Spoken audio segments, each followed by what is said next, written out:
Hello बच्चों, आज हम स्टार्ट करने जा रहे हैं बेटा nature and significance of management. लेकिन ये चैप्टर स्टार्ट करने से पहले मैं बिजनेस स्टडीज़ से रिलेटेड कुछ फैक्ट्स आपसे डिस्कस करना चाहता हूँ। जैसे मैंने देखा है कि कई स्कूलों में कुछ टीचर्स क्या कहते हैं कि आपका जो पॉइंट है और साथ में जो एनसीईआरटी का पॉइंट है और आप उसका एक्सप्लेनेशन भी एनसीईआरटी से रट के सेम टू सेम वर्ड्स में लिखें। ये बिल्कुल गलत है बेटा। ऐसा अगर हम करेंगे तो हम कभी भी प्रॉपर अच्छे मार्क्स ला ही नहीं सकते। ठीक है, अगर ऐसा होता तो जितने भी ऑथर्स हैं वो प्रॉपर का वर्ड वही लिखते जो एनसीईआरटी का है और सेम उसको करते, तो फिर अलग लिखने की ज़रूरत ही नहीं पड़ती फिर। ठीक है, फिर तो एनसीईआरटी बुक को ही सभी नोट डाउन करके उसमें लिखते चले जाते। बट ऐसा नहीं है और ऐसे मार्क्स भी नहीं आएंगे आपके। ठीक है, मैंने आएंगे, अगर आप सेम लिख देते हो तो वो भी गलत नहीं है, लेकिन आप सोचो कि इसका मतलब आप रेक्टिफिकेशन कर रहे हो, उस चीज़ को आप समझ नहीं रहे हो। ठीक है, तो ये मेरे ख्याल से सही नहीं है।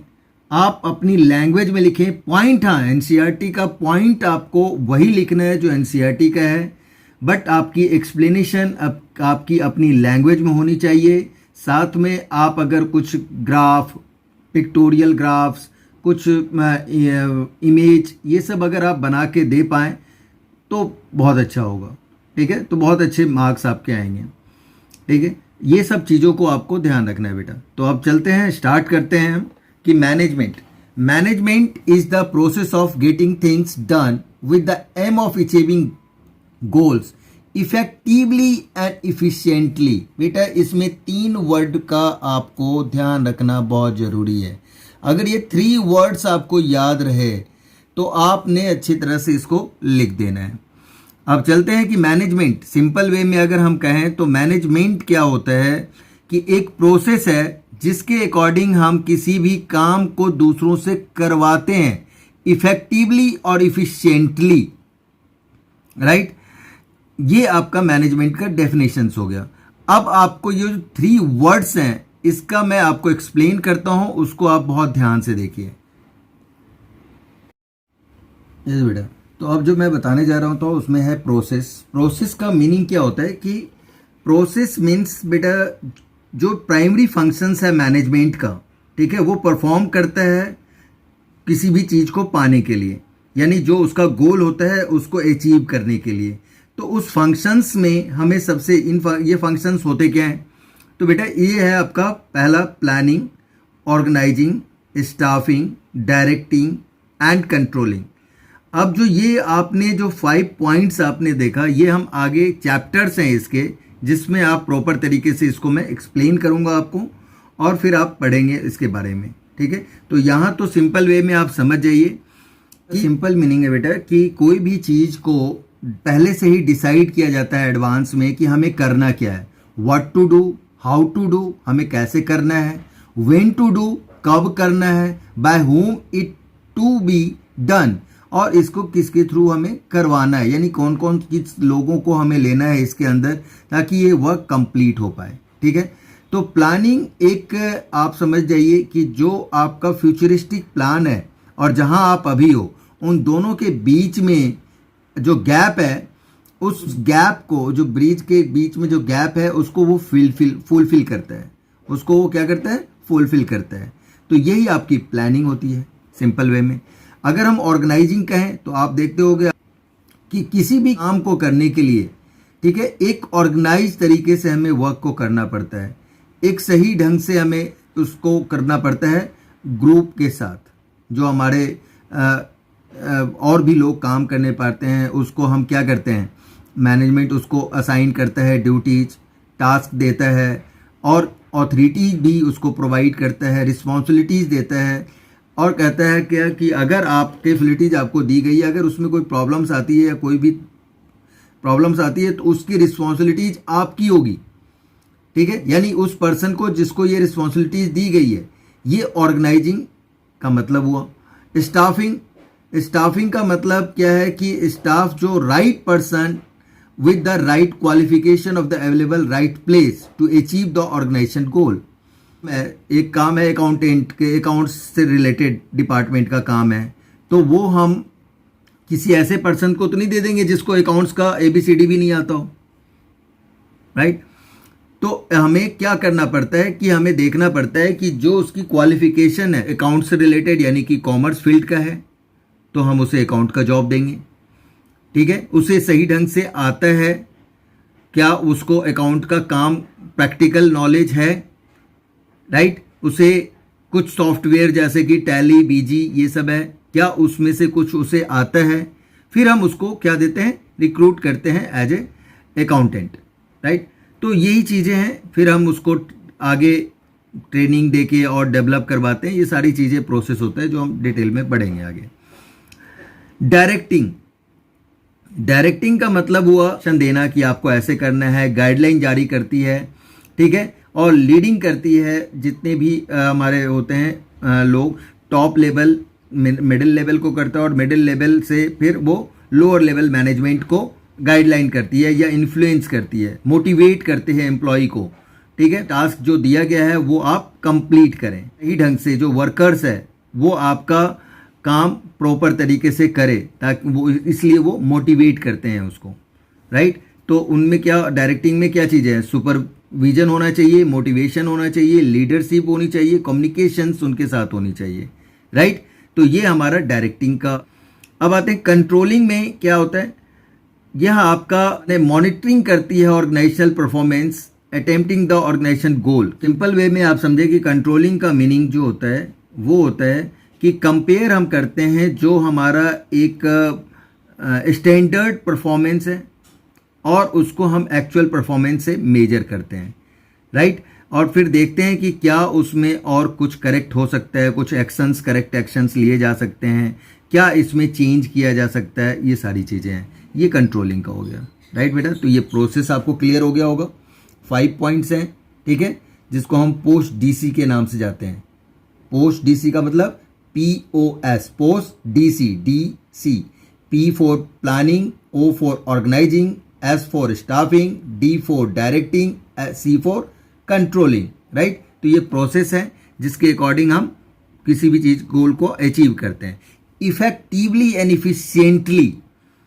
अब बेटा इसमें ना बच्चे बड़े कंफ्यूज हो जाते हैं कि ये इफेक्टिवली क्या है, इफिशिएंटली क्या है। अब इसको बेटा मैं थोड़ा सा आपको बताऊं कि किस तरह से इसको आप याद रख पाएंगे, ठीक है। तो इफेक्टिवली का मतलब होता है बेटे कि जो हमारा टास्क होता है, ठीक है, वो ऑन टाइम कंप्लीट हो जाए, उसे हम इफेक्टिवली यानी इफेक्ट, आप जब प्रोनाउंस करते हो तो देखो इफेक्टिवली टी पे साउंड पे फोकस आ रहा है, यानी टाइमली जो वर्क हो जाए उसे हम इफेक्टिवली कहते हैं।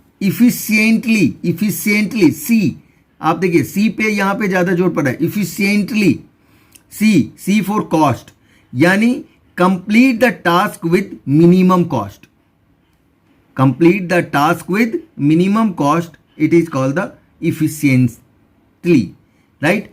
अब कई बार इसके ना डिफरेंसेस आ जाते हैं, थोड़ा सा मैं उस डिफरेंसेस को पहले आपको शेयर करूं, फिर उसके बाद हम आगे और भी फीचर्स वगैरह पे हम डिस्कस करेंगे। और देखो बेटा इसके डिफरेंसेस कई बार आ जाते हैं, ठीक है। तो आप डिफरेंस कैसे लिखेंगे वो चीज़ें बेसिस के साथ। ये पहला है मीनिंग, जो अभी आपको मैंने बताया।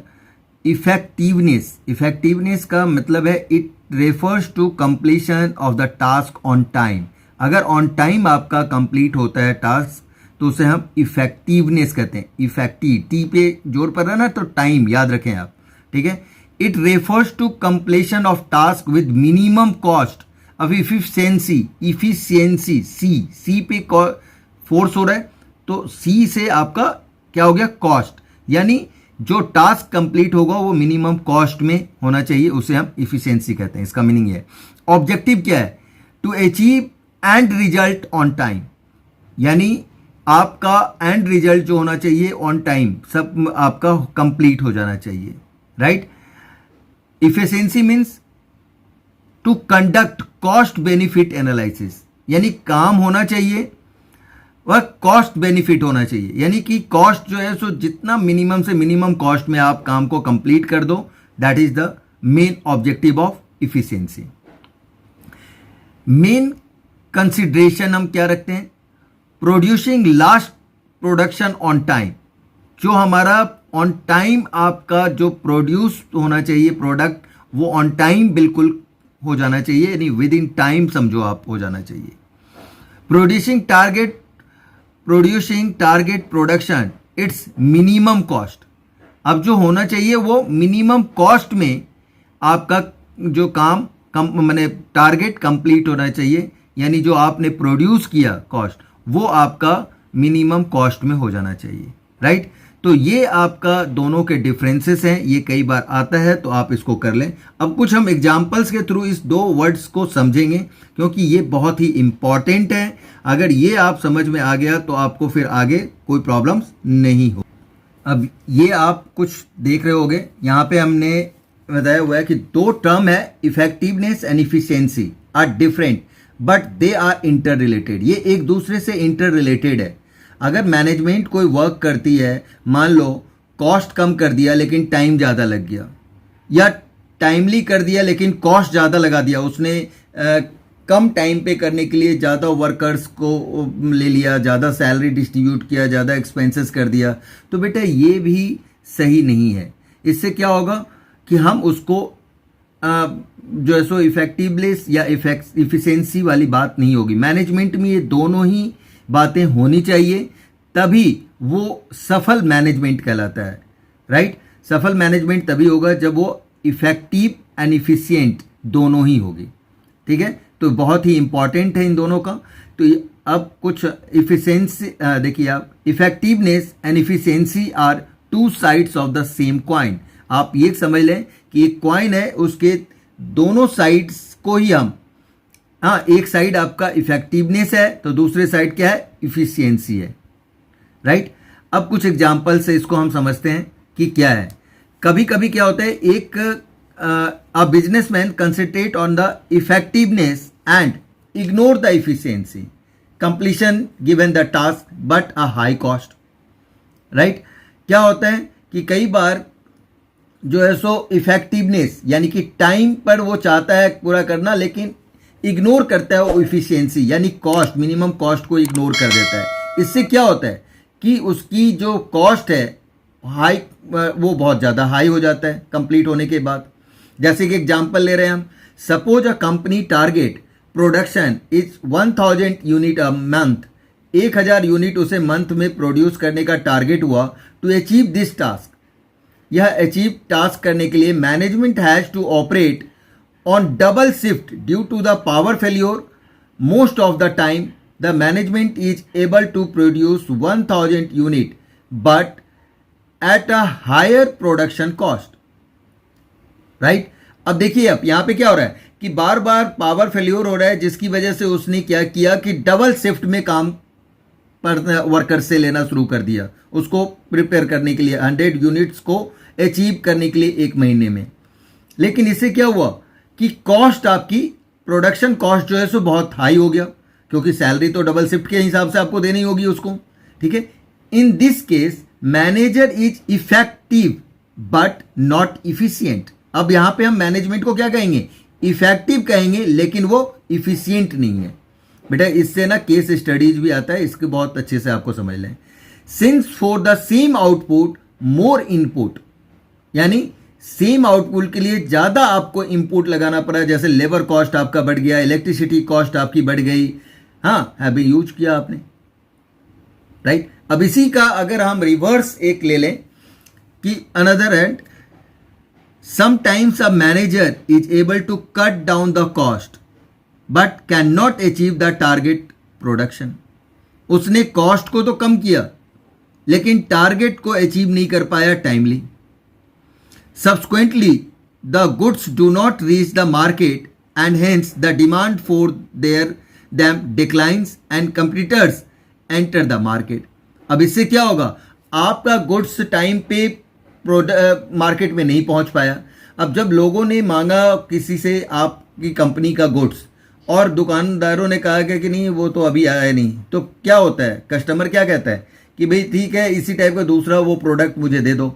उसने दिखाया दूसरा प्रोडक्ट, उसको कॉस्ट भी अच्छा लगा, ठीक है, और वो कहा ठीक है ये दे देते हैं। अब वो ले जाके यूज किया, मे बी अगर वो प्रोडक्ट उसको अच्छा लगा तो क्या करेगा, नेक्स्ट टाइम से वो उसी प्रोडक्ट को डिमांड करेगा, फिर आपकी कंपनी के प्रोडक्ट को वो डिमांड नहीं करेगा उस शॉपकीपर से। समझ में आ रही बात? यहां पे जो मैनेजमेंट का वर्क था वो इफिशिएंट तो था बट नॉट इफेक्टिव। तो दोनों ही होना बहुत जरूरी है।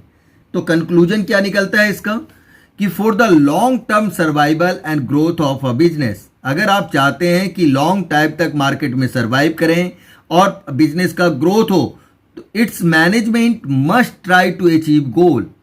तो उसको मैनेजमेंट को क्या चाहिए, ट्राई करना चाहिए अचीव गोल करने के लिए, यानी इफेक्टिवनेस यानी timely and at a minimum cost यानी इफिशियंसी उसमें होनी चाहिए। यानी दोनों ही चीजें, इफेक्टिवनेस भी होनी चाहिए और इफिशियंसी भी होनी चाहिए, एंड दस maintain a balance between effectiveness and efficiency. Poor management due to both inefficiency and ineffectiveness. अगर आपका अच्छा मैनेजमेंट है तो आप उनमें दोनों ही क्वालिटी होगी, तभी वो अच्छे मैनेजमेंट यानी कि गुड मैनेजमेंट कहलाएगा। राइट बेटा? ओके बच्चों को देखता हूँ मैं कि प्रॉब्लम्स आती है कि इस पॉइंट्स को हम कैसे लर्न कर पाएंगे, राइट? कैसे लर्न रख सकते हैं। तो बेटा इसका कुछ मैंने कोड बनाया है जिसको एक्रोनियम्स भी कहते हैं। तो वो आप फीचर्स, कैरेक्टरिस्टिक्स, नेचर, तो आपको एक ही चीज़ें आपको याद रखनी है, ठीक है? इसका दोनों सबका मीनिंग सेम होता है। अब ये देखिए इसमें कोड मैंने क्या बनाया है, CID PM मोदी घर घर की कहानी। अब देखिए यहाँ पे जो आपको मैंने ना अंडरलाइन किया हुआ है बेटा, इससे C4 अब यहाँ पे मैंने लिखा है, इसको आप कैसे लर्न रख सकते हैं। C4 continuous process, I for intangible, D for dynamic functions, P for pervasive, M for multi-dimensional, G for goal-oriented process and फिर G for group activity। तो बेटा ये जो है C4, अब ये चीज़ें आपको क्लियर हो गई होगी जहाँ ये पॉइंट दिया हूँ। तो इस तरह से आप इसके पॉइंट्स को लर्न रख सकते हैं। अब मैं आता हूँ कि ये होता क्या है बेटा, ठीक है? तो कंटिन्यूअस प्रोसेस क्या है कि आपका management is the continuous process. कैसे? मैनेजमेंट कभी भी एंड नहीं होता। जैसे ही एक किसी भी बिजनेस का खत्म होता है तो फिर वो नेक्स्ट प्लानिंग करने लगते हैं कि आगे हमें क्या करना है। तो उनकी प्लानिंग होती है, फिर ऑर्गेनाइजिंग, स्टाफिंग, डायरेक्टिंग, कंट्रोलिंग, हर बार उनको करना पड़ता है जैसे ही एक टास्क कंप्लीट होता है, ठीक है? हर बार ये चीज़ें अप्लाई करनी ही पड़ती है। इसीलिए इसको हम क्या कहते हैं, continuous process. I for intangible, ये इंटेंजिबल मीन्स कि जो दिखता नहीं है, यानी management is and the intangible force. Management functions can't be physically seen, हम उसको फिजिकली नहीं देख सकते, but it presence can't be felt, right?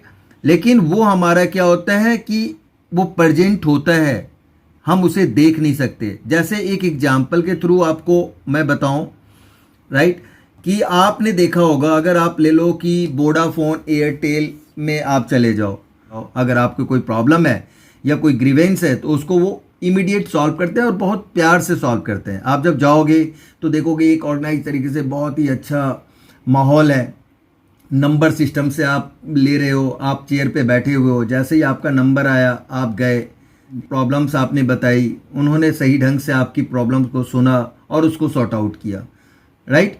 और उसके बाद आप चले आते हो वहाँ। यही अगर किसी गवर्नमेंट ऑफिस में आप चले जाओ, आपको तो पहले ये जानना बहुत मुश्किल हो जाएगा कि हम कौन से विंडो पे जाना है या कहाँ ये वर्क होगा, ठीक है, ताकि हमारा सॉल्व हो पाएगा। तो बहुत सारी चीज़ें तो पहले आपको समझने में लग जाता है, यानी ये ऑर्गेनाइज्ड नहीं होता है। तो वोडाफोन के स्टोर पे जाते हो तो आपको क्या दिख जाता है कि मैनेजमेंट, मैंने वो दिखता नहीं है लेकिन आप फील करते हो कि वहाँ मैनेजमेंट कितना अच्छा है, राइट? और यही जब आप गवर्नमेंट सेक्टर के किसी ऑफिस में जाते हो तो वहाँ आप देखते हो तो कहते हो क्या कि यहाँ मैनेजमेंट कितना पुअर है, राइट? तो ये एक इंटेंजिबल फोर्स है बेटा, राइट?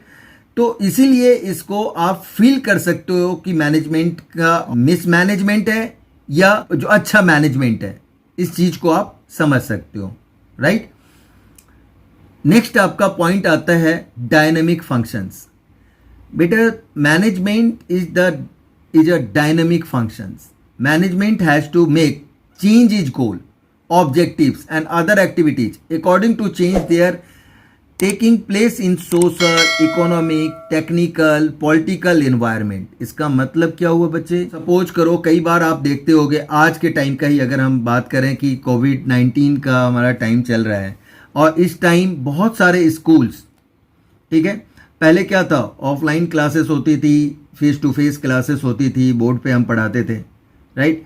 फिर उसके बाद क्या हुआ, सडनली क्लोज हो गया और उसके बाद हमने उसको स्विच ओवर किया क्या, ऑनलाइन क्लासेस का।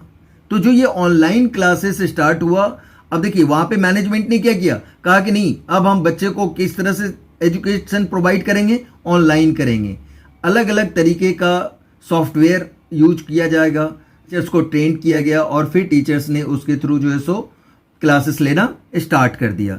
तो ये आपका डायनामिक फंक्शंस कहलाते हैं, यानी जिस तरह का इन्वायरमेंट होता है, या वो सोशल हो, इकोनॉमिकल हो, या टेक्निकल हो, या पॉलिटिकल इन्वायरमेंट हो, आप उसके अकॉर्डिंग, अब पॉलिटिकल इन्वायरमेंट भी तो हुई, अब देखिए लॉकडाउन हो गया, लॉकडाउन में आप बाहर नहीं निकल सकते, लेकिन बच्चों को एजुकेशन प्रोवाइड करना था, तो कैसे करेंगे, तो हमने ये टेक्निकली यूज किया, राइट।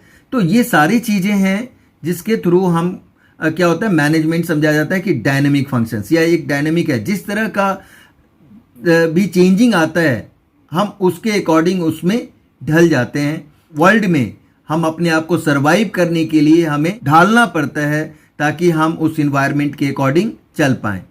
अगर नहीं तो आपको एक एग्जांपल देता हूँ मैं, और भी डायनेमिक फंक्शंस का ही। आप देखिए कि बहुत पहले हमारे टाइम पे क्या होता था, एक नोकिया फ़ोन, आज भी आ रहा है वैसे, तो नोकिया फ़ोन, लेकिन उस टाइम जब आता था तो वो बटन वाला था, लोगों को बहुत छोटा सा स्क्रीन होता था, बटन वाला होता था, हम क्या करते थे उसको टिप टैप करके फिर कॉल करते थे या मैसेज रिसीव करते थे। बाद में देखा कि लोगों की डिमांड, नेचर्स, लोग क्या चाह रहे हैं, तो उसके अकॉर्डिंग, राइट, सैमसंग ने टच स्क्रीन फ़ोन निकाला और उसने उन्हें परचेज करना शुरू किया। लोगों को अच्छा लगा कि आप स्वैप कर लो, बहुत सारे चीज़ें आप कर सकते हो उस पर, बहुत सारे इंटरनेट का आप फंक्शंस भी वहाँ पे कर सकते थे, ठीक है, और आपको ज़्यादा प्रॉब्लम्स भी नहीं होती थी जिस तरह से आपका नोकिया का वो बटन वाला, लेकिन वो अपने आप को उस तरह से चेंज नहीं कर पाया। कहने का मतलब कि वो अपने आप को टाइमली जो है सो चेंज नहीं कर पाया, जिसकी वजह से आउट हो गया। तो बेटा मैनेजमेंट को डायनेमिक बनना पड़ता है, राइट। तो ये चीज़ें समझ में आ गई होगी आपको। अब आते हैं हम पी फॉर परवेसिव। अब मैं आपको बताऊं कि management is the pervasive. Pervasive का मतलब क्या होता है, जैसे मैंने यहां पे लिखा हुआ है यूनिवर्सल, ऐसी चीजें जो यूनिवर्सल है नेचर में, राइट। आपका मैनेजमेंट रिस्ट्रिक्टेड नहीं है ओनली बिजनेस फॉर्म के लिए, या एप्लीकेबल हर तरह के बिजनेस के लिए होता है, लाइक अ प्रॉफिट मेकिंग हो या नॉन प्रॉफिट मेकिंग हो, या बिजनेस हो या नॉन बिजनेस ऑर्गेनाइजेशन हो, हर जगह एप्लीकेबल है मैनेजमेंट। अब आपको मैं एक आध एग्जांपल दूं तो बेटा मैनेजमेंट आप देखोगे, जहां भी आप किसी होटल में जाओ, रेस्टोरेंट पे जाओ, आपको देखते ही लगते हैं क्या बात है, क्या कितना अच्छा सिस्टमेटिक तरीके से ये सारी चीजें हैं। तो मैनेजमेंट हर जगह है, यूनिवर्स, हर प्लेस पे होता है, ये चीजें ध्यान रखें आप। नेक्स्ट पॉइंट है हमारा बेटा, मैनेजमेंट इज मल्टी डायमेंशनल है हमारा मैनेजमेंट। तो management does not means single activities. Management का मतलब ये नहीं होता कि सिंगल वो वही वर्क करता है, ठीक है, उसके साथ इंक्लूड होते हैं ये तीन जो मेन आपका एक्टिविटीज है, ये 3 एक्टिविटीज इन्वॉल्व होते हैं, management of work, management of people and management of operation, right, management of operations.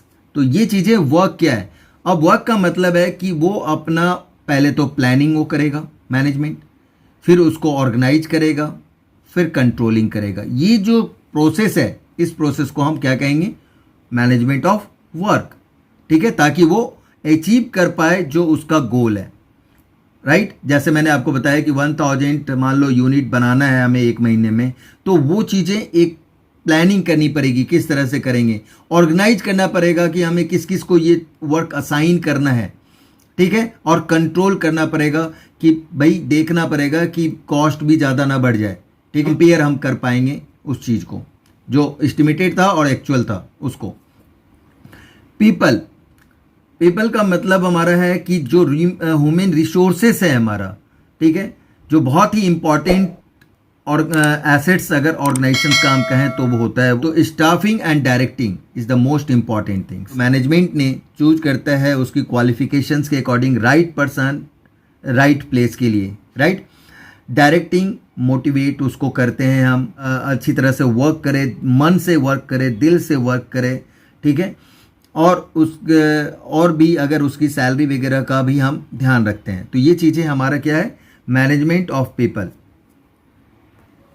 आते हैं हम, नेक्स्ट पॉइंट हमारा है मैनेजमेंट ऑफ ऑपरेशंस। इसका मतलब क्या है, सभी आपको पता है कि हर ऑर्गेनाइजेशन का कुछ ना कुछ बेसिक प्रोडक्ट्स होते हैं या जो सर्विसेज वो प्रोवाइड करता है बिजनेस को आगे चलाने के लिए, अपने मार्केट में अपने आप को सर्वाइव करने के लिए। एक बात ध्यान रखना, हर पॉइंट्स में कुछ की पॉइंट्स होंगे, उसको लिखना बहुत ज़रूरी है, ठीक है।